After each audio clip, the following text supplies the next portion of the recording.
Member of Parliament for Adaklu, Kwame Agbodza. He's right here in the studio. Good morning, and thank you for joining us for this interaction.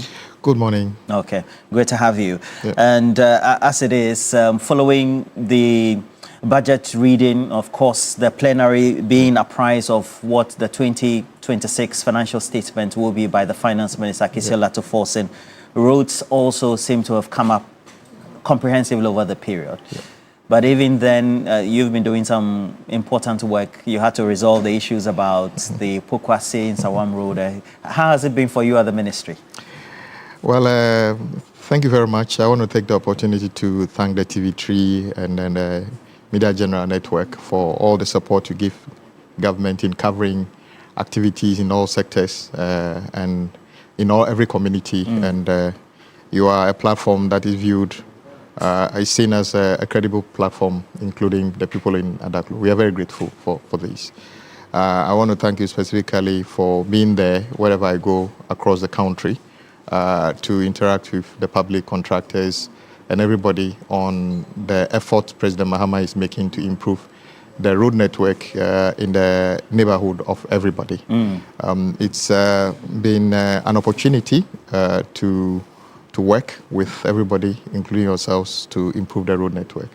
It's tough, but it's something that we are happy to do to make sure the road network is improved. So it's work in progress. We are on course to achieve our aim. The subject matter of the policy of the big push had been a big campaign ticket for the NDC, and since then, John Dramani Mahama, the president, alongside you, the ministers, and then the government entirely, seem to have made it a focal point of road development. Tell us realistically how expansive it is, how much also it's going to cost the taxpayer, and how long it's going to be rolled out. Thank you very much. Yes, I've had cause to be asked this question a number of times. If I consider the scope of the big push, in the 2026 budget, the finance minister announced the Echiaman for bridge and then the Accra-Kumasi expressway. Arguably, this will probably be the biggest ever road infrastructure investment on the continent of Africa at a particular time. It is arguably the biggest, very comprehensive, and would address the most significant road travel bottlenecks across the country. Previously, the finance minister announced a 10 billion big push initiative as part of the President Mahama's vision on infrastructure. And then indeed, of course, big push is not entirely road initiative, but he said that for the next 2 years, the bigger focus will be on road because many other things pivot around and road. So currently we are more than 60 billion in terms of projects that have already gone through procurement and other things. It's in excess of 60 billion, and it's in every region.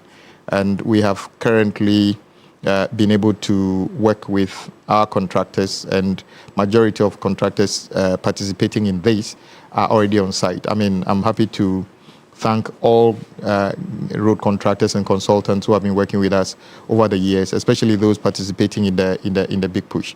I was excited when I got the last briefing on Monday. Some contractors have gone 30% of their scope already. You heard repeatedly the president saying that some contractors are even saying that the 24 months is too long for them. They are determined to showcase the excellence of the Ghanaian contractor. I keep saying that this opportunity would not repeat itself easily. So it is an opportunity for the Ghanaian contractor, consultant, and every service provider to showcase that we are the best, we can be the best. The days when everybody says the Ghanaian contractor is not fit for purpose. Once we are using entirely, taxpayers' money, not money borrowed from anywhere, we want to, as much as possible, make sure the Ghanaian contractor is at the center of this. And many of them are determined to build roads that would last, and then make sure that the Ghanaian is proud of what we have done as a people. So we are on course in terms of the big push. This focus on having Ghanaian contractors as well as others within the value chain of the industry do the execution. Why is that critical? Well, first of all, this is taxpayers' money. We have other foreign contractors partnering or participating in it, but largely we have Ghanaian contractors because this is a homegrown situation, and the value must remain here. Much of what we use to build roads is materials from Ghana, the aggregates and everything, except maybe for machinery and bitumen, which we import. So once the Ghanaian is at the center of this, the value, the dividend and everything remains here. It spurs growth in almost every sector, banking, supply chain and everything, and then job creation. You heard the finance minister when he was presenting the budget. We did a matrix. The big push alone should generate close to 500,000 jobs within the period of which we are doing this construction. And these range from, menial jobs to high-end jobs in terms of civil engineers and quantity surveyors and everybody along the value chain. So it's not merely a road project. It's a growth pole in a subset of the President's 24-hour economy policy.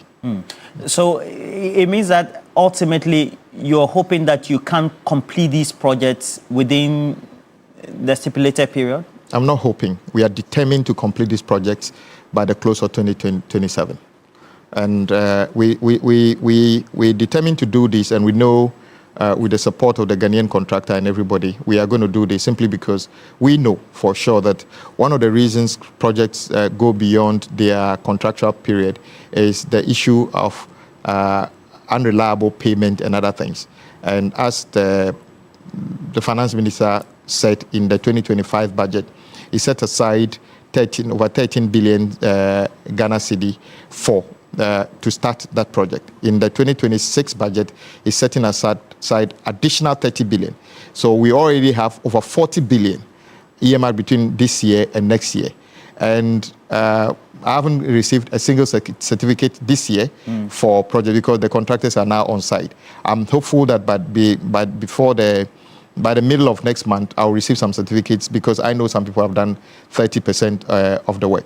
So it is fully funded, and that is why we believe that we'll be able to deliver this project on time.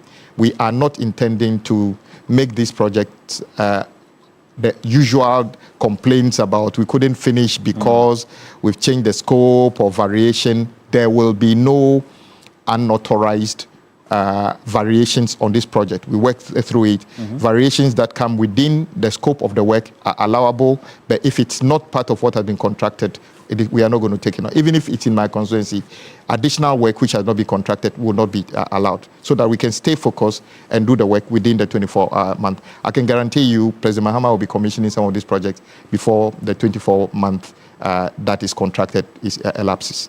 One thing that has plagued the industry have been the constant concerns from contractors about delayed payment. How are these going to be resolved within this policy implementation? There are many factors that lead to a project not being completed on time. One I've mentioned already, which is the unreliable payment regime. The contractors invest money and then they raise certificate. You said the project is 24 or 36 months and you raise a certificate, and for 24 months it's not paid. Naturally, that project is not going to be done within the period of time. And sometimes also we send contractors to a site and say build a road from A to B, and then in the course of the work we want to extend the road to C. Obviously that is going to change the time within which the contractor must work. So it is all about how you project manage the specific things, and we want to use Big Push as a standard of doing proper project management. Because elsewhere, everywhere that we go to, that we are proud of how things are done, It is done within a certain framework. It is done within a certain mindset. The idea that, oh, okay, you start and then later you can do anything will not happen on Big Push. We are operating this project within a stipulated time, within a certain confines of the contract. And I'm happy that many of the contractors are happy with this, and then we are working with it. That is why we are very confident that we are going to complete many of these projects.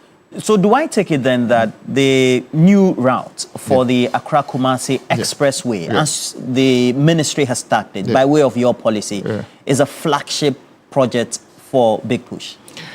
Yes, though I must say that let's cast our minds back. President Nkrumah did 19 kilometers of Tema-Accra road, and that has remained the most significant road or most iconic road in our country. It's concrete and everything. The previous government started trying to expand it and other things. The source of funding has been undefined. The President Mahama has directed that we take every step to make sure that the contractors' efforts are complemented, and then so the work will continue. But Accra-Kumasi, the traffic volumes in our country says that the biggest traffic volume is from Accra to Kumasi. Of course, Kumasi is the second most important city in our country, and it's within the central corridor of our country. Now, building an expressway, as the first study shows, that we can actually make the distance about less than 200 kilometers, because currently it's about 250 kilometers. In an expressway will be the new game changer in terms of creating a growth pool. I was explaining to somebody yesterday. Currently, everybody who comes to Ghana want to set up industry is looking for a piece of Tema, simply because they want to be closer to the port, and because the network beyond that is bad.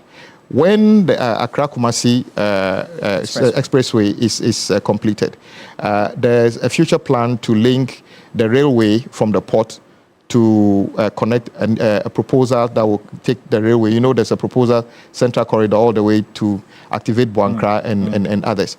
It means that we can actually encourage industry to relocate along this free corridor of the Accra-Kumasi, leaving Accra. So you don't necessarily have to set up within the Tema-Inclave, where land is expensive. You can start to have a growth pool within the central corridor and other things. And that will significantly cut travel time by 40%. That is productivity. That is new jobs being created. So yes, the Accra-Kumasi expressway is a significant part of the Big Push project that we are at the studies and the design stage currently, and that will become a live project. How is the contracting or the allotment going? Is it going to be in lots for different contractors to implement, or just for one big contractor to implement?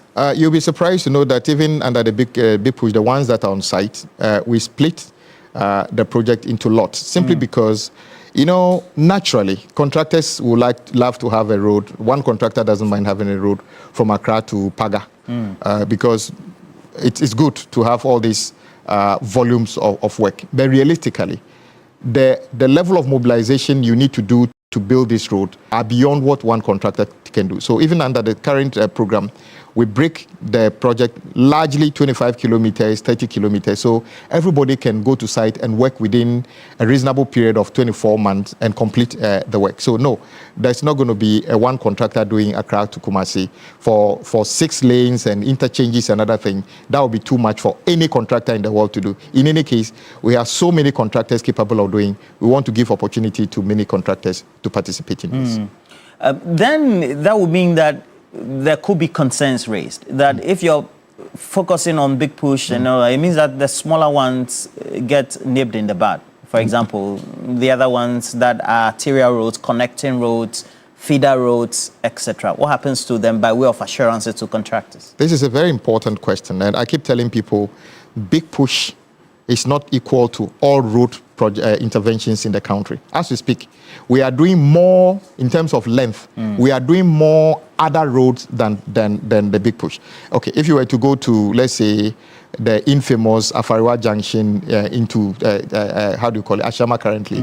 There's a contractor they're working with. They're doing drains and a number of interventions in, how do you call it, Ashama and other things. They are not big push projects. The contractors are on site working. There are so many other projects going on road, including projects we came to meet, which we have encouraged contractors to go to site, and we paid some of the contractors so that they can go back to site. So there's a lot going on. And in addition to that, in the budget, you notice that the finance minister announced a 1,000-kilometer agricultural feeder road. These are roads that connect the most significant production centers in terms of agriculture produce that would feed into these main arteries we are building. And this is 1,000 kilometers within the same window that we are doing the big push. And this one is funded, is supposed to be funded by the World Bank and other things. So we have different interventions going on at the same time. But obviously, the big push is much more significant, because what can be much more significant than for the final time building the road between Winchi, Sola, and Wa in a first-class asphalt road, building the road between Wa and Bolga, building the road, finally completing Tama through Hohwe, through Jasikan, all the way through Pasa and all those things. Those are the transformational things we are talking about. But they are the other ones that we are doing, which are not so fanciful that people are not talking about. But there are big ticket ones, the Dambai Bridge. The contractor is mobilizing to site. We shall complete the Dambai Bridge in the tenure of President Mahama. The Chairmanfo Bridge, we are almost ready to go to site.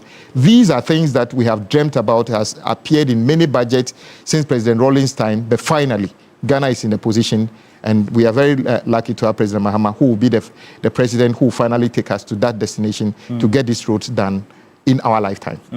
And in the budget, Keshalato Fosin, as the finance minister, also made an announcement.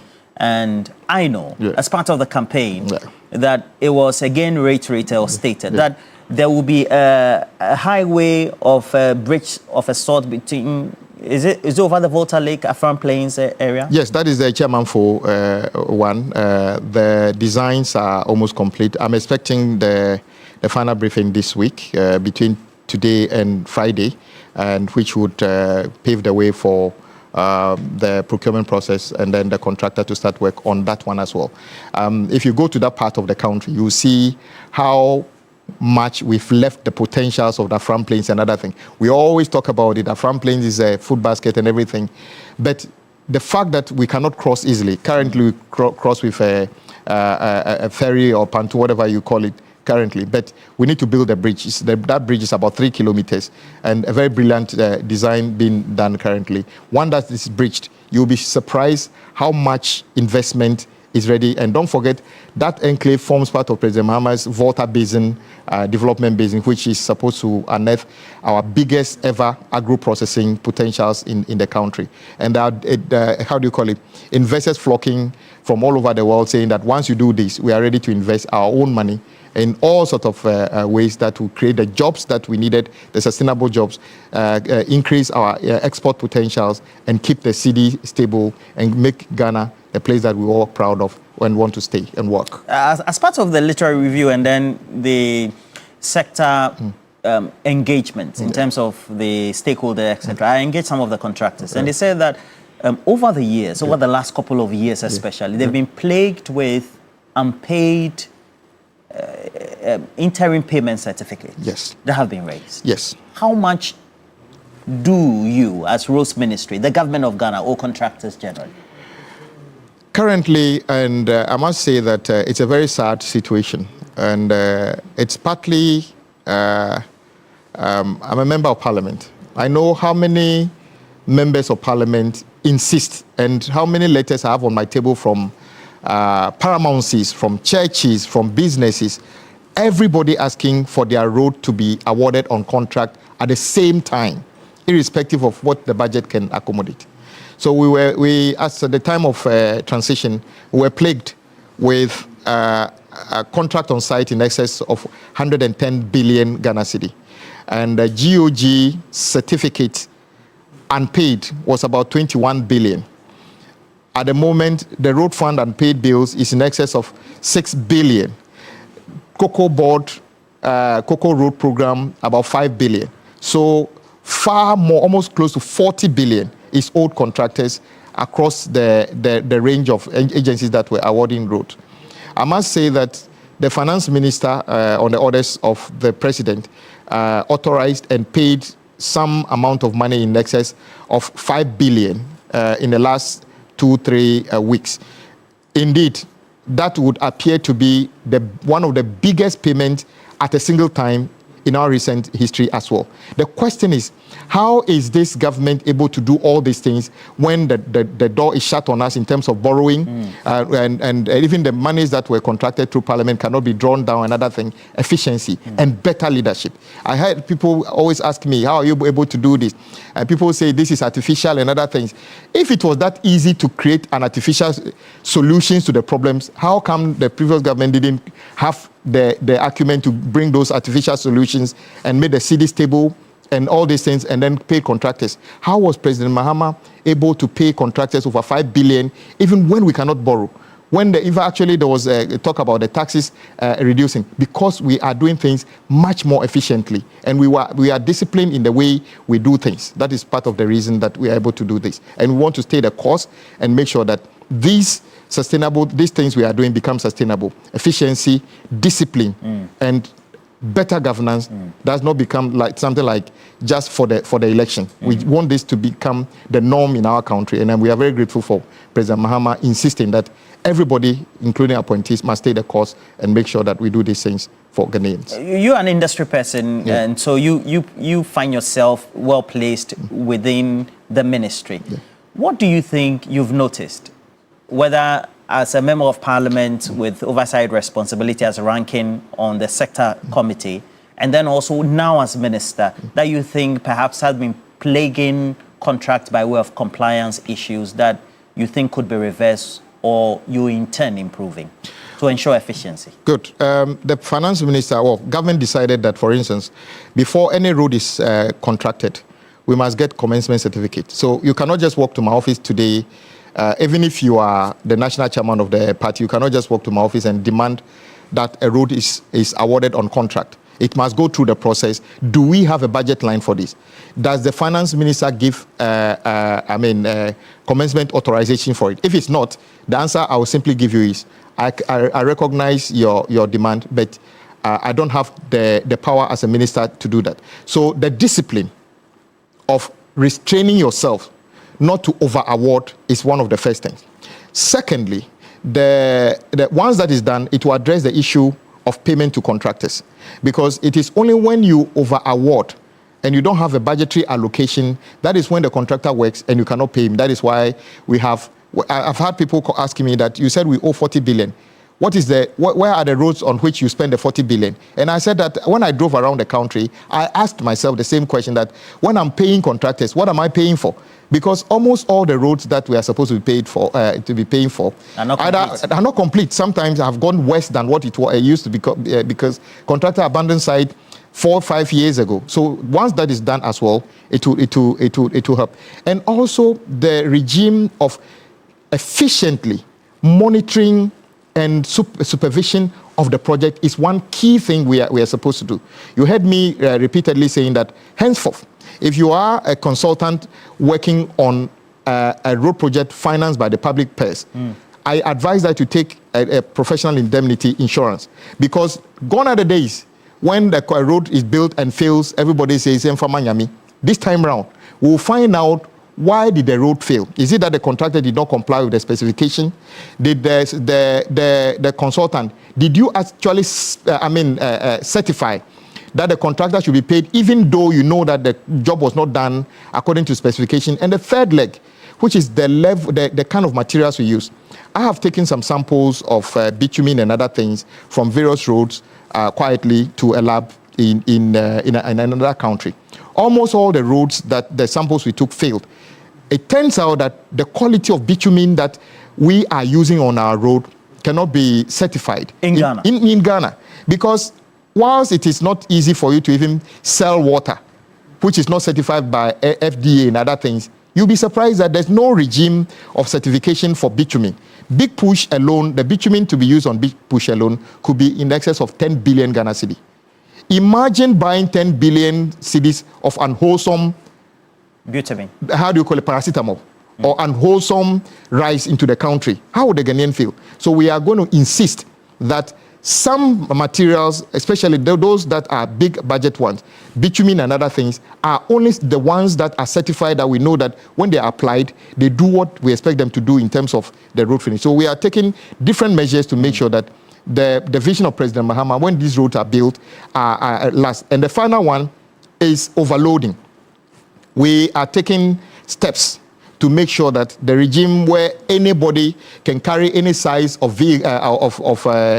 goods on our roads will change, because we've had studies that show that even if we finish all the investment, call it 10 billion on the road, and we allow the current regime where people overload 180 tons, 150 tons on the road, it will still deteriorate within 3 years. So we are taking steps to make sure that... How do you intend doing that? Okay. Using the axle loads or making them more effective, etc.? Because the axle load points, etc., have been points of corruption, have been meddled in by middlemen, etc., that their use have not been effective. A combination of things. Currently, we know that half of the problem comes from the Tema port. The vehicles overload from Tema port. And there are service providers that are contracted by the state. And if they are listening to me, we know.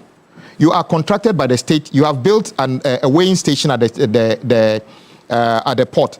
Yet, some of these third-party service providers connive with some unpatriotic custom officers and allow vehicles to load and not use the weigh bridge, and then they get away with it. And as you said, when they get onto the highways as well, the regime of the compliance enforcement has been lax, partly because the level of penalty. Currently, they charge the maximum 5,000. You may be aware that there's a fees and charges in Parliament that raises that penalty of 5,000 to 50,000. We believe that will be an amount of terrain. We are also trying to work with the stakeholders that in the past, when you overload, they just tell you to offload the overloaded section and bring another truck to pick it, to pick the excess load. We are working with the stakeholders to say that now if you overload, when the overloaded portion is taken off, it's not given to you. It is auctioned and the proceed given to the state. We believe a combination of these things will be enough deterrent to stop people from overloading. As the president explained some way, imagine that a truck load from Tema and destroy the road from Tema all the way to Paga. And then a vehicle from Burkina Faso, 3 vehicles come from Burkina Faso to share the same amount of goods in one truck on the roads in Ghana before they cross over and enter Burkina Faso.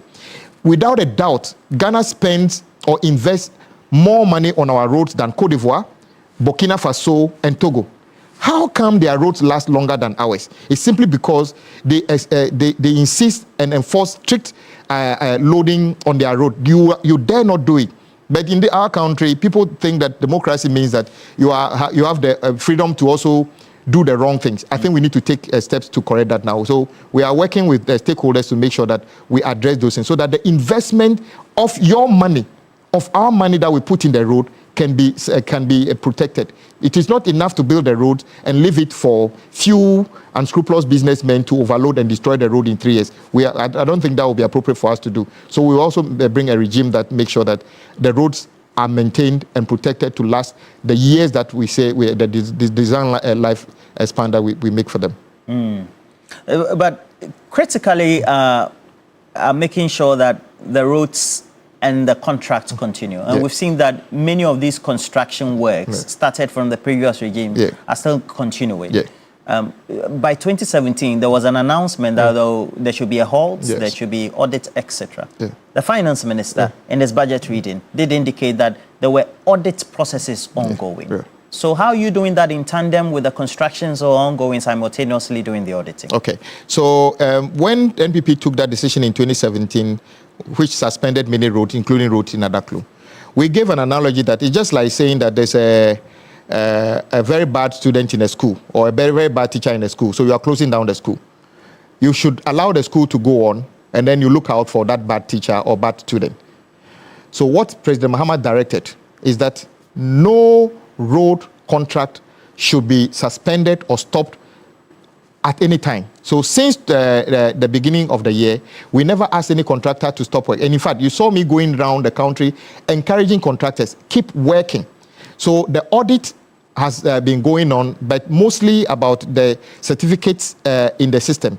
And there's one thing that we didn't see people talk about much, is that the level of waste that accrued out of the stoppage of the road meant that many roads which should have been completed were not completed and actually deteriorated, which caused a lot of loss to the state. And indeed, a quarter or so of the big push projects in terms of value were not things that President Mahama actually promised, because we promised to do new things. However, when we took over, we realized that many of the projects did not have any reliable source of funding, and the projects were stalled and the contractors were not on site. Existing. So he encouraged and he directed that we take on all those projects as part of Big Push. Some of our colleagues opposite actually said, oh, you are mentioning a road we started. Of course, the contractors were not there. Ofankor contractor was not there. How do you call it? Adenta, Dodua, the contractor was not there. Many of them. Of course, Kaswa, Winiba, the contractor was working, but there was no guarantee as to whether he was going to be paid. All of them have been carried on now. And I want to thank the contractor working on the Ofankor Road. I mean, the pace since the difficult days, I think, are over now. We are projecting that by April next year, all that will be, in fact, that's Maripoma. The latest projection I saw, we will complete way ahead of schedule, which will be a very good thing for us. So we went there on Monday. Yes. You can even find exactly. On the screen, we are happy to complete all road projects that have been started, because this is investment of Ghanaians' money. And then I know a proportion of Ghanaians were worried about government coming and stalling and abandoning projects. President Mahama have shown the way. We are not stalling any road project. All of them are going on, and as and when we raise the funds, we'll complete all of them, in addition to the new things we have also promised. Right. I thought I had enough time. Apparently, time is not there. So I have too many questions. Okay. And so I'll just do a few selections of the road. There's a concern that a number of the stalled projects haven't been restarted. We have the Junction Mall, and then also in Takrady, there's supposed to be some overpass. Okay. So the question then is, we were told that because we had the debt restructuring, so it affected the funding and the sources of those funding for those roads. When are we going to have restarts of some of those projects? I had privilege of joining the finance minister in China, and I must say that Sino Hydro is the one responsible for the Takrady situation and other things. But you will notice that even then, the biggest problem there was the ground where the interchange was built. We have gone to use our own resources to remedy all that. So it's all asphalted. What is outstanding is the completion of the ramp and the flyover, if you want to call it, at Takrady. The Independence Square to Junction Mall is stalled, but as we speak now, with an agreement with one of the contractors, the Kweshi Bridge, if you go there now, we are trying to finish that within 2 weeks so that we can open another lane to decongest that. And then when you come from, the ring road hitting the T-junction going to Independence Square, we'll remedy all those little things that would make the road more trouble. And even approaching the ramp at the Junction Mall, we are working within 2-3 weeks. We should see some improvement on those ones whilst we wait for the ultimate solution to get the debt situation resolved for the contractors to go to site and complete those projects as scheduled. Okay, this one is coming from Christian. He says that we have single-man contractors who do grass cutting, desilting, and then they do some feeder arterial roads. How would they be catered for within this sector? Because it looks like everything is going to only the big boys. No. In fact, as I said, we are doing more on other roads than the Big Push. The Big Push is flagship, so it's being talked about. The roadside cutting and other things are ongoing. In fact, highways alone have awarded maybe in excess of 2 billion cedis worth of maintenance works across the country. And you saw the adverts in the papers, and ordinary Ghanaian small contractors have gone in and have bought their bids, and some of them have started work alone. All these ones fall under maintenance, which is what informed the restructuring of the road fund to road maintenance trust fund, which is all supposed to support the small scale, we call it SMC, small medium contractors. So they are very important in the maintenance of the road network in the country. So we shall continue to work with them as well. Majority of contractors actually fall within that category, small medium contractors, and their activity services are critical. So we dedicate much of the road maintenance trust fund accruals to carry out those activities, in addition to the big push and other development size projects in the road sector. Okay. And then this one's come from Tina Misa, says Ashama and Afienya Road. Is it part of the new enclave of the big push? Ashama Afienya Road. Oh, yes, yes. Ashama Afienya is already part of what INZAC is supposed to be doing. It's stalled, but I'm happy to say that the contractor has increased the pace. The debt situation between us and Germany, as you'll notice, I think last week had been completed and signed, so the drawdown will continue. The runabout, the critical one is the Ashama interchange, which will be done. We have moved into Ashama. We are doing a few things in the current as we speak, and the contractors are on site. So a number of the things, within a year or so, there will be some improvement in some of the key, roads within Ashama and Accra, everywhere. We are making interventions everywhere. The good thing is that you've been going around watching the roads, etc. The constant complaint from viewers from the Western and Western North region is that for many of the times, even though they are a huge production hub for Ghana for raw materials, whether for export or for industry, etc., their roads are bad. Which road networks in those areas can you pinpointedly say that those communities should be rest assured are being done? Okay, so one of the major ones is Cape Coast to Takoradi, which is part of the big push, which is being worked on now. We inherited Takoradi to Agona junction, being done by Josmore. You heard me say that the NPP awarded it with a word of mouth and never paid a dime on it. The contractor has raised a certificate close to $80 million currently. We're in the process of paying that contractor. There are a number of roads in Western and Western North that are part of the big push, and other GOG-funded projects that are going on at the same time. But I agree that we need to do a lot more. In fact, at PPE currently are a number of roads, including some in Western and Western North, that are going through procurement. And once that is done, contractors will move in and continue those works as we speak. So I can guarantee you, President Mahama's intervention does not limit itself to any region. When I went round as a minister, the first round, 16 regions I did, I went to regions that there was no contractor working. Today, there cannot be a region that we will say that there's no contractor working within the region, because we must make development an equitable intervention in every region. And I'm proud that President Mahama insists that this is what must be done. It looks like the motorway is on the lips of many people. It's an inherited project, but it's a project you very well know by way of the BOQ, the design, and etc. What is being done there? When is it going to be completed? And what's the rate of work so far, based on what you know? Okay, you notice that the genesis is that the previous government initially awarded the motorway to a company called Motor Angels under a so-called PPP. We were then in opposition, and we insisted that it was no PPP, because the Motor Angels could not raise the necessary capital to do the investment. And indeed, I'm on record to have said that if it's going to be funded by government of Ghana, then it must be done by a Ghanaian contractor. So Maripoma is the contractor, a wholly Ghanaian company. But the structure of that project also became a problem. That Ghana Infrastructure Investment Fund is now the one trying to procure and set up an SPV. But so far, the only money that has been spent on the motorway, which is over $100 million, is basically a consolidated fund money. But the SPV and other things that have been set up has created a new cost center where people go to work, drive cars, get salary for doing nothing. So the idea is to keep the scope of the motorway, allocate every money that we have for it directly to the building of the road, instead of paying quangos for doing nothing, because it's part of a highway. So highway can supervise this work in addition to a third-party supervision if need be. So motorway scope and the pace is not stalling.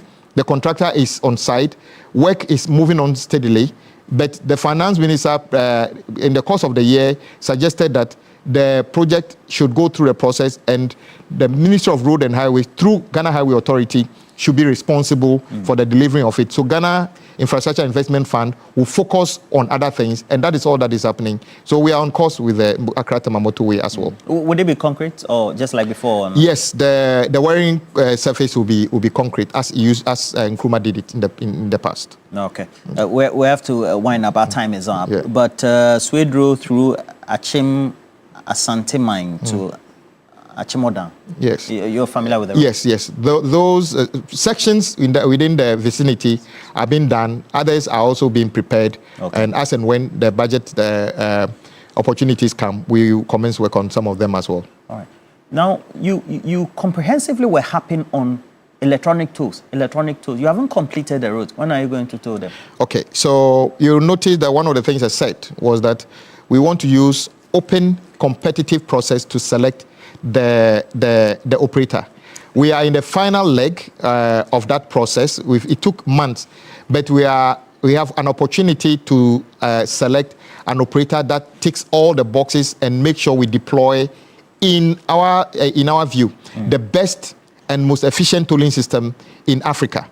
I'm very hopeful that before the end of the year, latest first quarter next year, the operator will start rolling out on our roads, which will create an IT platform-based tolling system, making the toll collection efficient, the rates reasonable, and make sure that the accruals are safe and applied to the intended purposes. Unlike the past that people complain, you pay, they will say there's no ticket, and there will be no obstruction in the public right of way in terms of toll booths and other things. We are in the first century. We should have better ways of making people pay. And I'm happy that many IT consultants, banks have come up with solutions that would actually enrich the deployment of the tolling system. That will make us proud of what we have. Where I live, Ajekwejo to Santor Road, into East Legon, School Junction. Yes. You haven't... The contractor, Just More is supposed to be working on a portion of that. They are doing concrete work and drains. Maybe they haven't gotten to your side yet, but you are in focus. All right. Thank you very much. Thank you. Kwame Agbodza is the Roads Minister. Thank you for joining us this morning. Thank you very much. There's a question I wanted to ask. Some of the contractors were not happy you come to work at 6 a.m. They expect that you be at 8, and then why do you come to work very early? Because the work volume is a lot, and I still want to continue to deliver my mandate to my people as a member of parliament. So I still want to try to do 7 hours before parliament starts at 1 or 2 o'clock. And frankly speaking, coming to work at 6 o'clock is more peaceful. The crowd is less, and I can do some paperwork before the crowd comes in. So that's just my nature. I like to start things early. Yeah. Okay, wishing you all the best for the day as well. And I know you have to go to Parliament as well and juggle that with your ministerial work. But let's say good morning to Frank Fia also, who also is with him at that office, as well as Jude as well, and all those who tend to watch us each morning, TV3 New Day Live in the office of the Roads Minister. But again, we have to tell you that, well, if it's all the things that you need to know, please know that the CHAMS have got you covered. And so they have the WASI, and now it is time to unlock your global opportunities. So chef and take the SAT, your passport to top universities in the USA, Canada, Europe, and beyond. So whatever it is that you're aiming for Ivy League schools, etc., scholarships are available for you. SAT is your next big thing. And so the question is, why do you have to take the SAT with chef? And please make sure that you do that, with chief. And they give you all the expert preparations, etc. That's it for the interaction. That's it for the show as well. And we hope that you're going to enjoy the uploads across social media on our pages, TV3 Ghana. Bye-bye. See you same time tomorrow. Obi